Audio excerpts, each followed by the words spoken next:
বুধবার সকাল ৯টায় জুলাই গণঅভ্যুত্থান স্মৃতি জাদুঘর উদ্বোধন করবেন প্রধানমন্ত্রী তারেক রহমান। এরপর জাদুঘর ঘুরে দেখবেন তিনি। সকালে সচিবালয়ে ব্রিফিংয়ে একথা জানান সংস্কৃতিমন্ত্রী নিতাই রায়চৌধুরী। বলেন, জুলাই জাদুঘর নিয়ে কোনো অনিয়ম পেলে ক্ষতি দেখা হবে।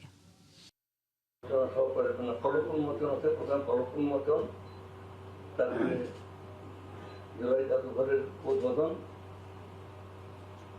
শেষে এসে আমাদের আলোচনা সভা এবং এর পরপরই আমাদের সাংবাদিকরা সব জায়গায় সবসময় যাতে সাংবাদিক গণমাধ্যম, তারপর প্রিন্টিং মিডিয়া, তারপর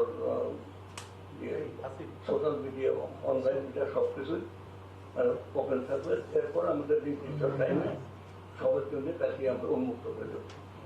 এই ঘোষণা দেওয়ার জন্য আজকে আমরা এই সাংবাদিক সম্মেলন আয়োজন করেছি।